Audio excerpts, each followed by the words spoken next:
Srinagar, Kashmir. A woman was killed during anti-India protests in Kashmir on Tuesday after a gun battle that killed 2 rebels, the police and villagers said. The fighting erupted after Indian troops cordoned off a village in the southern Shopian area overnight on a tip that militants were hiding in a house, the police said. The trapped militants tried to escape while firing their guns, but soldiers fired back, leading to a prolonged clash. As the fighting raged, hundreds of residents, mostly young men, entered the streets to support the rebels, chanting pro-militant slogans and demanding the end of Indian rule over Kashmir. The fighting stopped Tuesday after 2 militants were killed and a police official and a soldier were wounded, the police said. But clashes continued between rock-throwing protesters and soldiers who fired bullets, shotgun pellets, and tear gas. The police said the woman died in the crossfire. Villagers disputed that claim, saying soldiers fired at the protesters, killing the woman. At least 10 civilians were also wounded. The police said that at least 1 militant escaped during the clashes. Separatist leaders who challenge India's sovereignty over Kashmir called for a strike on Wednesday to protest recent civilian killings. More than 200 militants, 75 police officers and soldiers and at least 40 civilians have died this year, the deadliest since 2010. The surge in violence comes after large anti-India protests and clashes erupted in Kashmir when a popular rebel leader was killed more than a year ago.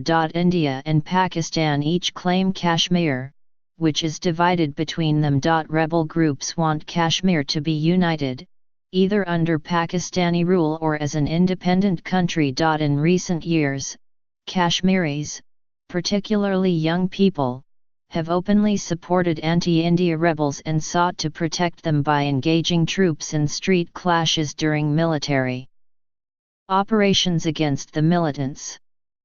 Anti-India protests and clashes have persisted despite a warning by the Indian Army's chief, who said recently that tough action would be taken against stone throwers during counterinsurgency operations.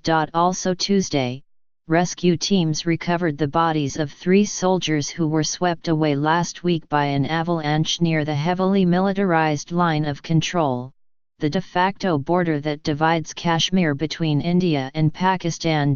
Army officials said there was no trace of 2 other soldiers who also went missing when they slipped from a snow slope along the frontier last week. Avalanches and landslides are common in the Himalayan region and have taken a heavy toll on the Indian and Pakistani armies. At least 20 Indian soldiers were killed in 3 avalanches this year, and in 2012 an avalanche in the Pakistan-controlled part of Kashmir killed 140 people, including 129 Pakistani soldiers. Anti-India sentiment runs deep in Kashmir's mostly Muslim population, and most people support the rebels. Nearly 70,000 people have been killed in the uprising and the ensuing Indian military crackdown. India accuses Pakistan of arming and training the rebels, which Pakistan denies.